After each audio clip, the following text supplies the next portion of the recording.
But it was also a reminder of why it's a lot easier to do campaign finance stories in 90 minutes than it is in 90 seconds. By the way, one of my producers is here, and we've talked about that challenge all the time when it comes to these issues. So, Kimberly, let me start with there. When did you decide this could be a movie? There's kind of two answers to that. One is just when I heard about the Citizens United decision, it didn't make sense to me. I saw a lot of problems with it. I'm usually very skeptical of slippery slope arguments, but you could just see a really slippery slope. You could see money and power getting consolidated in the hands of very few people, and that was really frustrating. So that's kind of step one. I didn't know what to do. I didn't know how to tell the story. I didn't know how to, everything that you're saying right now is how do you actually make this an engaging thing that people are going to sit through for an hour and a half? Step two was somewhat fortuitous.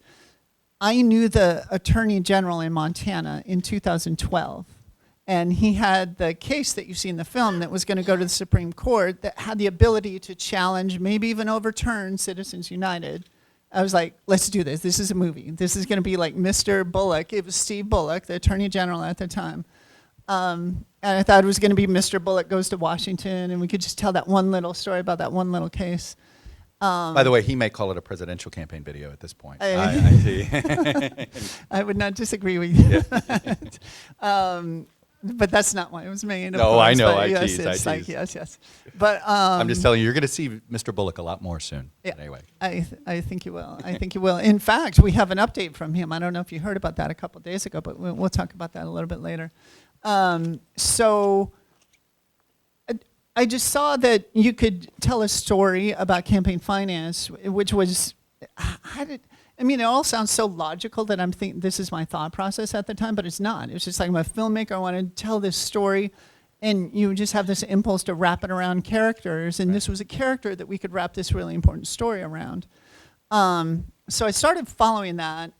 Very quickly, the Supreme Court summarily reversed and that case, and pretty much shut it down. Yes, and I was like, where do we go? But that sent me back to Montana, where I'm from, so I knew that I was going to have the access, starting with the Attorney General, which is really good.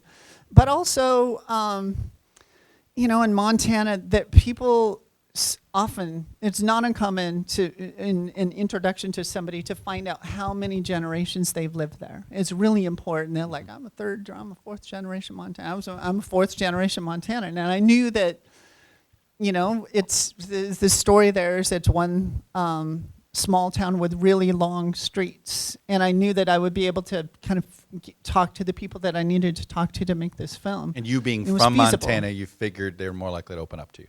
I think so, yeah. Do you think if we had parachuted in, it was funny as one of my producers said, she didn't parachute in, and I always do think that's important, that we'd have had a harder time doing this story. I think so, yeah, I think so.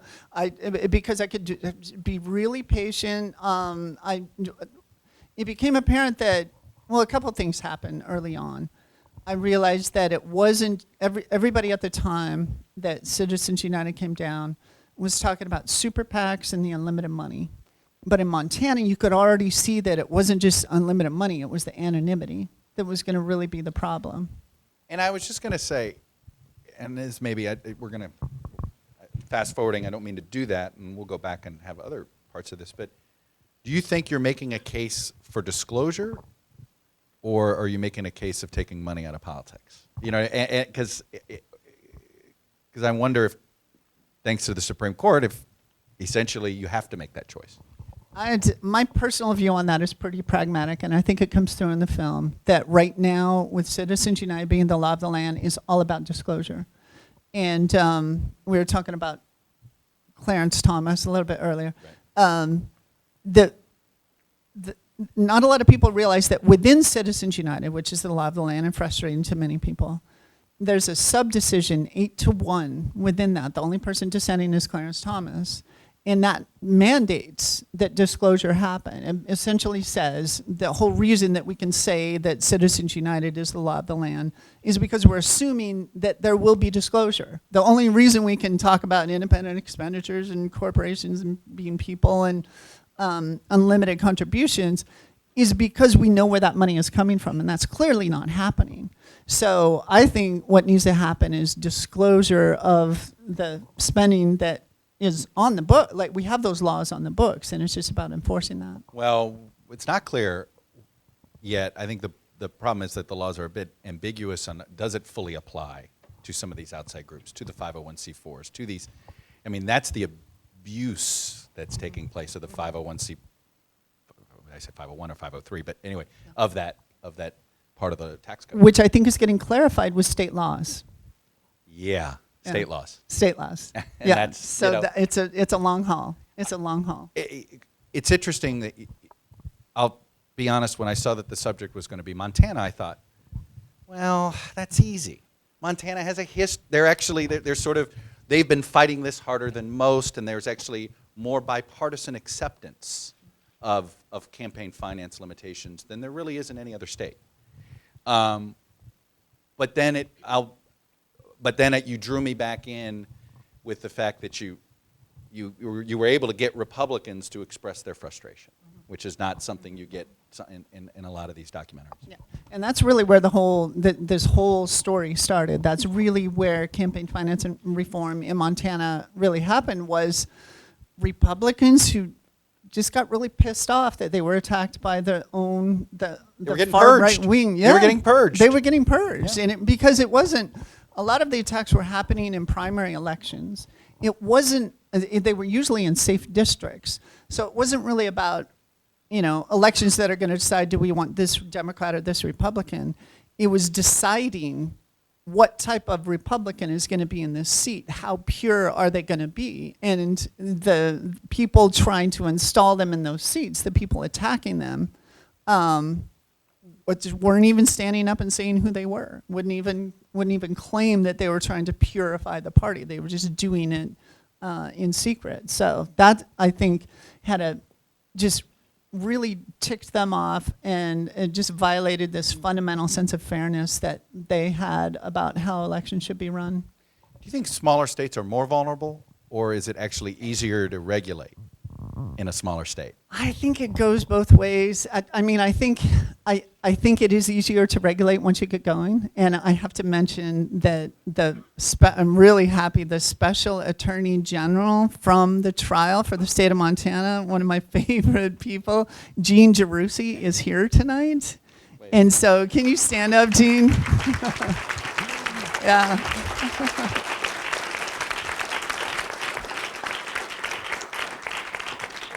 And so I think you can enforce the laws that you have on the books effectively in a smaller in a smaller environment where people are going to hold each other accountable, where it kind of does have a feel of like one small town with really long streets.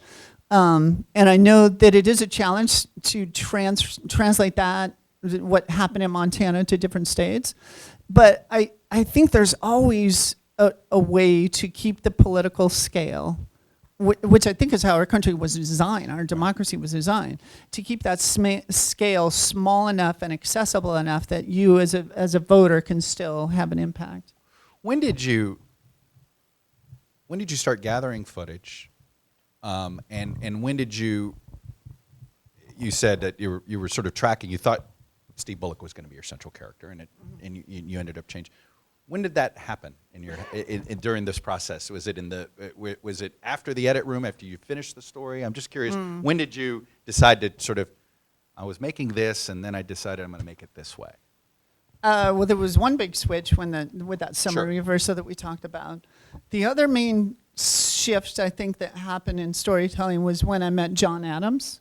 We were both on the ground in Montana following the same story. John Adams is the investigative reporter, who you may or may not recognize because of his facial hair, which is the biggest challenge in the editing room. And when I met him, originally he was just kind of a source. We were doing the same thing. We were sharing contacts, and he knew the lay of the land really well, so I was learning a lot from his reporting. And along that time, sometimes being a documentary filmmaker is that all you do is write grant proposals all day long and then get no's, especially when you're trying to explain the campaign finance is a really important story and everybody needs to talk. Trust me, people will watch it. I can tell it compellingly. I will testify for you now. Yes, you tell it compellingly. Okay, thank you. And so, I finally hit upon the idea of just kind of telling the story through his eyes, not unlike All the President's Men, another story about following the money, and that he would just be a really good vehicle, this lens through which we could understand the story. What That was about halfway. All right. I was asking that question because I want to know what happened when you came across the meth house. Like, that's just my favorite. I just like how you're sitting here. It's like suddenly, oh my God, you're John Grisham. You know, they found it in a box in a meth house. Oh, by the way, in Colorado. Yeah. It's just. How did that? Like, where were you? Was it something you were like, oh my God, I can't believe this is happening? It's the craziest story. It actually happened in 2012 that came out. Now, actually. Did not, catch it right as everything was happening, and how could you? But it was, everybody was talking about it. There's actually even more stuff about that story that gets really weird because that little blue house where the Commissioner of Political Practices is. I love the blue house. There's just something quaint about it. You're like that place was broken into in an attempt to steal the documents and all sorts of questions. Yeah. So here they recover the documents. Yeah. Wow. There were even more twists and turns about that. But so that was one sort of big twist that happened, and there was another one when this trial that you see at the end of the film actually started to happen, and there's another huge trove of documents that was actually bigger. I mean, the meth house or Colorado documents, whatever you want to call them, kind of opened the door a crack, but then the real evidence that was ended up in the trial that you see in the film was actually in that much larger trove that came later. You got to brand these documents, the meth house documents, meth house because as we learned from the guy in the White House over here, branding is everything in a scandal. If you can brand the scandal. The meth house documents. Don't call it campaign finance reform. I'm right? going with it. Yeah. The thing that struck me as the hardest part of this is, what do you do if you're a voter? What would you now? These are all engaged people. These are all people that are smarter than the average bear. Okay, these are all folks in this room well aware of how politics works. We're a company town, as I always say, and even if you work in it or you don't work in it, you understand it. What do you do if you're the average voter? How would you tell them now if they don't get to see your documentary? I think you vote on it, and that. What always happens is people say, yeah, it's a problem. Yeah, maybe we don't know what to do about it. But then election time rolls around, the horse race starts, and those lists of issues that voters are interested in always shifts, and it becomes about the economy. It becomes about whether we're going to this war or that war, and all of a sudden that falls down on the list of issues that people are voting on. What happened in Montana, I think that we saw, was that script got flipped upside down, and all of a sudden people really started paying attention to it. John Tester is running for re-election right now. He's getting hit with more dark money than ever. I don't think it's going to have near the impact it did the last time around, because the voters are educated and they're paying attention to it, and they know enough to be skeptical about where this money is coming from, and sort of kind of have a meta reaction to these ads that they're seeing all the time. I think another reminder that your movie created in my head was the only time we've had advancements in campaign finance reform is when it was a crisis. So Montana, it was a crisis, okay, as you do with the copper mines.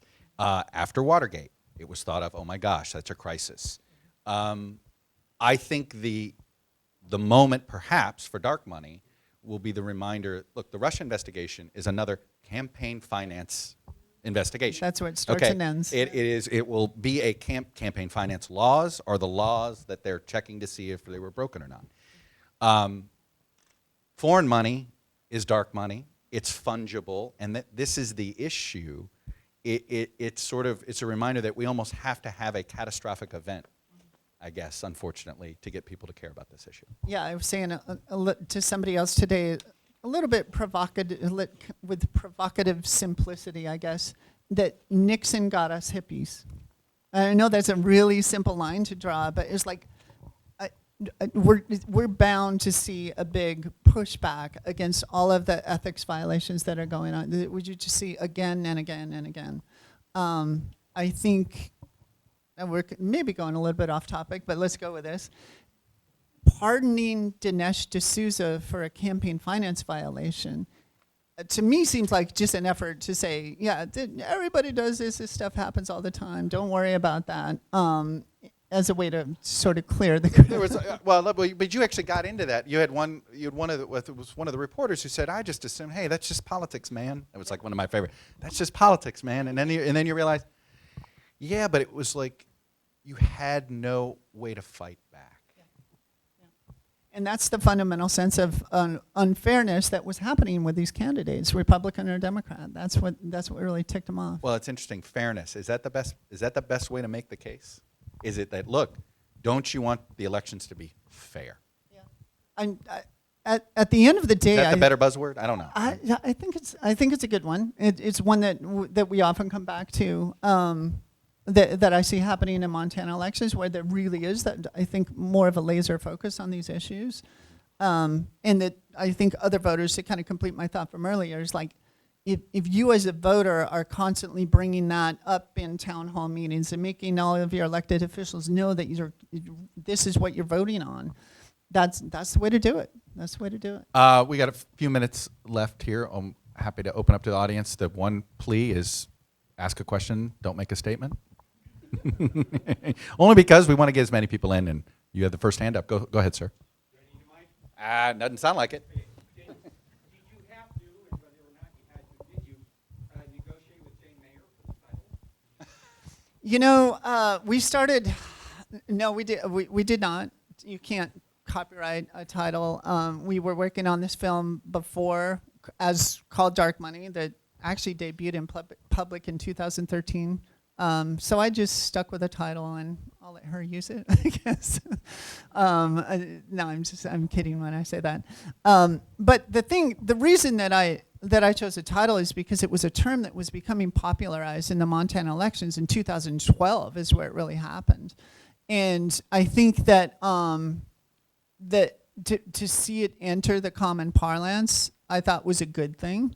I think it's a good thing that she's talking about it and we're talking about it, and many people as possible, to kind of refer back to our last question, know that this is in the atmosphere and that we're all voting on this and paying attention to it. Yes, ma'am. You said that you had showed this film to various audiences around the country. Could you speak to the various reactions you've seen? Yeah, the question was about showing the film around the country and what the various reactions are. We showed the film. It's cool to see them apply this kind of microcosm story to different places, to the politics on the ground. We showed the film in Omaha, and everybody in the audience was talking about their Lieutenant Governor Ricketts, who had been caught with, like, making donations to 501c4 groups. We showed it in Nashville about a week after a special election that had a ballot initiative to bring public transportation to Nashville. A couple days before the election, they found out that the main person donating the most money to 501c4 groups opposing public transportation was the guy who owned all the car dealerships in town. So those are, that's a couple examples, and you see this. Everybody seems to have a way to apply Can I tell you? it. As soon as I saw this, I said, you can make this in all 50 states, and in fact, maybe you should.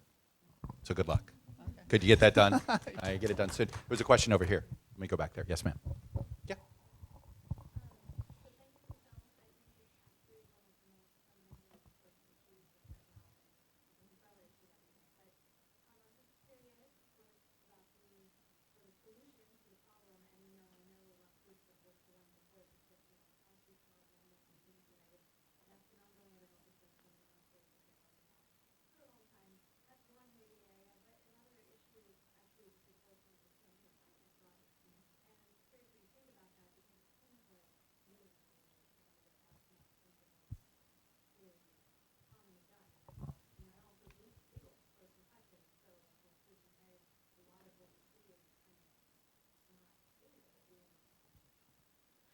Yeah, but I think it can also have, I think it's going to move the way marriage equality moves, that we're going to get a resolution from this city council about campaign finance reform and disclosure requirements and enforcing the laws that they probably already have on the books already. And then we're going to get another city council and then a school board and then a state and another state. And I think it's going to move from the bottom up because clearly, I think as you see in the film, and I just walked past the FEC on the way here. What is going on? It seems like nobody's home. I mean, that's not metaphorically either. I haven't felt the FEC is relevant in at least 15 years in my job. I'm being dead serious. Yeah. So it's going to have to. I mean, what other choice do we have? But there's a lot of power in one city council after the other. Hitting that tipping point. One of those laws eventually gets challenged by a lawsuit that eventually might work its way up into the court systems, right? Maybe it's state Supreme Court rulings and whatever, and it does, at some point, you batter the door enough, and they have to relook at it. And to kind of jump to that, what I teased a little bit earlier with Bullock, 3 or 4 days ago, Bullock signed an executive order in the state of Montana declaring that any contractors that have business with the state, I think he said if you spent $25,000 over the last 2 years, that they have to disclose who their donors are. So we're not going after the people spending the money. We're flipping the whole script around and saying that if you're a government contractor and you give, then you have to disclose. We're not saying the C4 has to disclose. We're saying the donor has to disclose if you're going to be a government contractor. So that's one way to do it. There's solutions that if the SEC did the same thing, that would be a solution. There was pressure on Obama for the last couple of years of his term to get him to sign that same executive order on a federal level. There's a couple of allusions at the very end of the film about public financing of campaigns and about Seattle's interesting experiment in democracy vouchers, where everybody gets a voucher as a voter and you decide who you're going to give it to, and that becomes cash that each candidate can use. So when I'm running for office, it makes more sense for me to talk to real people who can give me this money instead of only going to cocktail parties with millionaires. It's the first public funding idea I've not been skeptical of. I'll be honest. The idea of like, okay, if you're going to use taxpayer money, then let the taxpayers decide where that money goes. Like that, I buy that logic. That maybe you can. I still think it's hard to sell the idea of taxpayer money funding elections and attack ads, but that's a better potential. I think you had a question here. Yes, ma'am.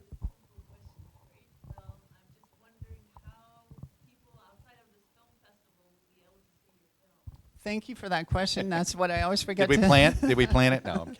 I'm kidding. So PBS has a theatrical distribution arm that puts films in theaters like this one, and we're going to be back here in a month on July 20th in E Street Cinema. And that's going to be a nationwide rollout in theaters.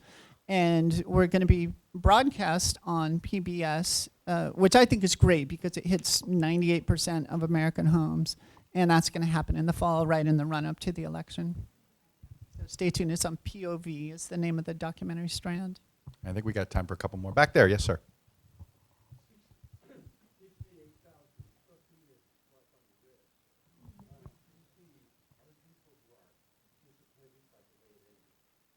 A lot of people wanted Mr. Whittick to be removed from office. There was actually a technicality because he was elected as a senator and then he jumped over to the House. So when he was on trial, he was not holding the same seat that he had when he was flying. Ask Gene about it afterwards out in the lobby.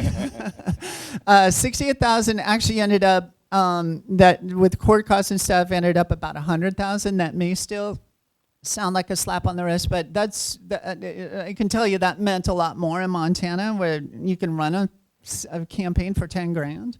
I was just going to say, to defend that state legislative race in Montana, yes, that's a significant fine for a person. Yeah. I mean, that would be I think for a congressional candidate, you would want it to be $1 million, right? I mean, I think which feels about the same. Yeah. It would probably have the similar impact. Yes, ma'am.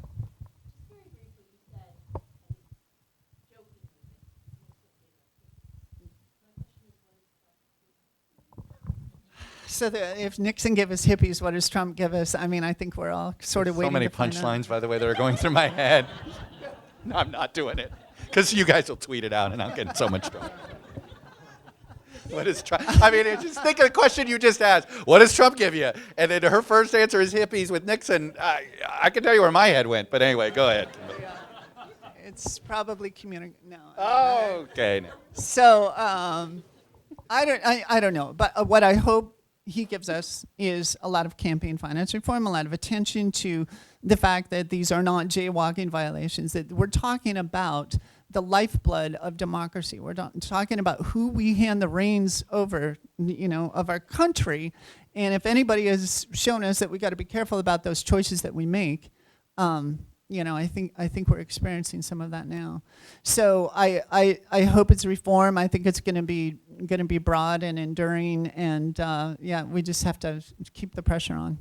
The whole foreign money angle. I really think when the foreign money angle, and people see, and by the way, a very important part of this investigation is the NRA angle of this investigation, for those of you following very carefully, that will end up, that could be the trigger that creates critical mass. And when people realize foreign money, and oh my God, money's fungible, then suddenly it could change the conversation here. I think that's my gut reaction there. Yeah, I really think so. All right, before I let you go, this is your second major documentary. What's next?